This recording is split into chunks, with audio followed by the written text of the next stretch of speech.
Zixia looked at Sun Wukong and asked, "The great sage equal to heaven? Do you like that name?" She handed him a silk cloth package, saying, "This is for you."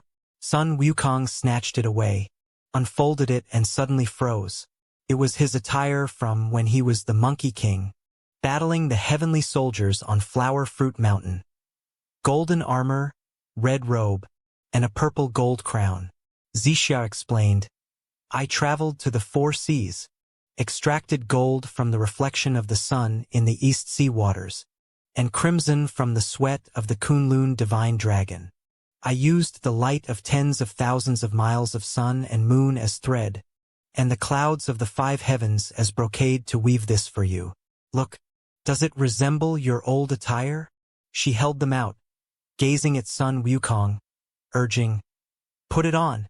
Let me see you as you were then. Come on." But Sun Wukong waved his hand, sending Zixia's robes and armor flying. He roared, "What do you think you're doing giving these to me? I no longer need them. I am the great sage equal to heaven. I don't need them anymore, and they're made so poorly. This cape is actually purple. Don't tell me you made it from the sunset clouds of the western heaven. It's hideous." After saying this, he turned away, no longer looking at her. Zixia stood there in a daze for a while, then crouched down, silently picking up the scattered robes and armor, folding them neatly, and hugging them tightly to her chest. She walked out of the peach garden, reached the edge of the clouds, hugged the armor, and tears streamed down her face. She shook her hand, letting them fall into the sky. The red cape fluttered, a striking spot in the white clouds, until it finally faded. That day, Sun Wukong wandered through the heavenly palace 17 or 18 times, but saw no one. He shouted, "Where has everyone gone?" A young page timidly emerged from the clouds, telling him, "Today is the day of the heavenly peach banquet. All the gods have gone to the Lingxiao Hall for a feast." Sun Wukong sneered, "They've actually forgotten about me. Truly forgotten." Seeing his fierce expression, the page quickly hid back into the clouds. Sun Wukong headed straight for the Lingxiao Hall. As he flew past the Sunset Palace, he saw Zixia leaning on the balustrade outside. Sun Wukong asked her, "They didn't invite you either?" Zixia shook her head. "Why must there be contention? I enjoy watching the sunset here at this moment. Nothing else matters to me. Why don't you stay and watch with me?" Sun Wukong said, "Wait for me. I can't hold back any longer."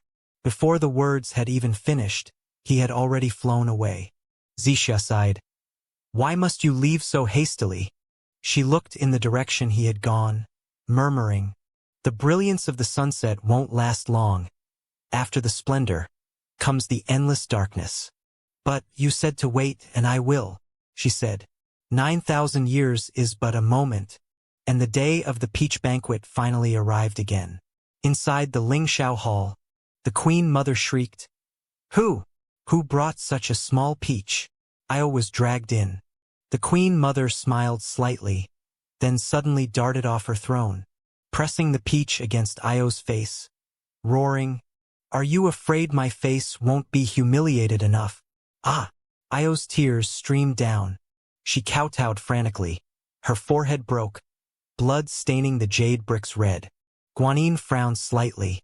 The Queen Mother immediately noticed, her voice suddenly turning gentle. "Am I being a bit too? I'm actually a very kind person." Guanyin said, "No, the floor is dirty." The Queen Mother screamed hysterically, "Drag this little wretch out and feed her to the dogs." Lao Jun's wine cup shattered on the table. All the deities showed expressions of pain, but no one dared to cover their ears. Ayu frowned again. The Queen Mother saw this. She walked to the moon goddess's face, smiling. "What's your problem now?" Her smile made Ayu think of a wrinkled orange peel, and so Ayu smiled too. The Queen Mother.